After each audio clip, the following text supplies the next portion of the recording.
యూజువల్గా యూఎస్ లాస్లో ఎలా ఉంటాయి అని అంటే ప్రొసీజరల్ వాళ్ళు డెఫినెట్గా ఫాలో అవుతారు.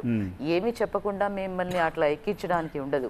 యూజువల్గా ఇప్పుడు స్టూడెంట్స్ ఎవరైనా డిపోర్ట్ చేసేటప్పుడు కూడా దట్స్ ఓకే, వాళ్ళు చాలా స్ట్రిక్ట్ గా ఉంటాయి. ఇప్పుడు మీరు చెప్తున్నట్టు జరుగుతోంది, బట్ మనకి అక్కడ ఎలాంటి సపోర్ట్ దొరుకుతుంది? మన వాళ్ళకి వెళ్ళిన వాళ్ళకి తప్పు చేసో ఒప్పు చేసో ఏదో ఒకటి వాళ్ళకి ఎలాంటి సపోర్ట్ దొరుకుతుంది? అంటే మీరు బ్లంట్ గా వయలేట్ చేసినప్పుడు మీకు ఎలా అంటే ఒక ఛాన్స్ ఇస్తారు మీకు ఫోన్ చేసుకోవడానికి, మీకు చెప్తారు ఆల్రెడీ మేము మిమ్మల్ని డిపోర్ట్ చేస్తున్నాము. ఆ క్వశ్చన్స్లో కూడా అంటే మీరు ప్రెషర్ ఫీల్ అయ్యి ఇట్లా ఏ కంట్రీ నుంచి మీరు వాటర్ తాగుతారా, నీకు ఏమైనా హెల్త్ ప్రాబ్లమ్స్ ఉన్నాయా, ఏమైనా మెడికేషన్ యూజ్ చేస్తున్నావా, ఇలాంటివన్నీ అడిగి ఆ తర్వాత యాక్చువల్గా అడుగుతారనమాట.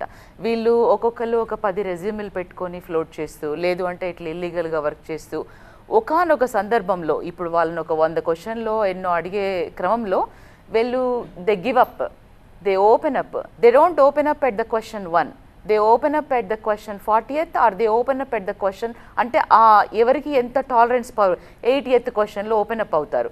వాళ్ళకి ఒక ఛాన్స్ ఇస్తారు. అంటే ఇతను ఈ కంట్రీలోకి వచ్చేటప్పుడు ఎవరికో చెప్తాడు వాళ్ళ వైఫ్కో హస్బెండ్కో, నేను ఇలా వస్తున్నాను అని ఒక ఛాన్స్ ఇచ్చి ఫోన్ చేసుకోవడానికి మీరు వాళ్ళకి ఫోన్ చేసుకోండి, ఈవినింగ్ ఈ పలాన్ ఫ్లైట్లో మీరు వెనక్కి వెళ్తున్నారు అని. అలా చెప్పకుండా ప్రొసీజర్స్ ఫాలో అవ్వకుండా ఉండదు. డెఫినెట్గా వాళ్ళు ప్రొసీజర్స్ ఫాలో అవుతారు, అది వాళ్ళకి లీగల్గా కవర్ అయ్యేటట్టు చూసుకొని వీళ్ళని పంపిస్తారు. Okay, US is very strict.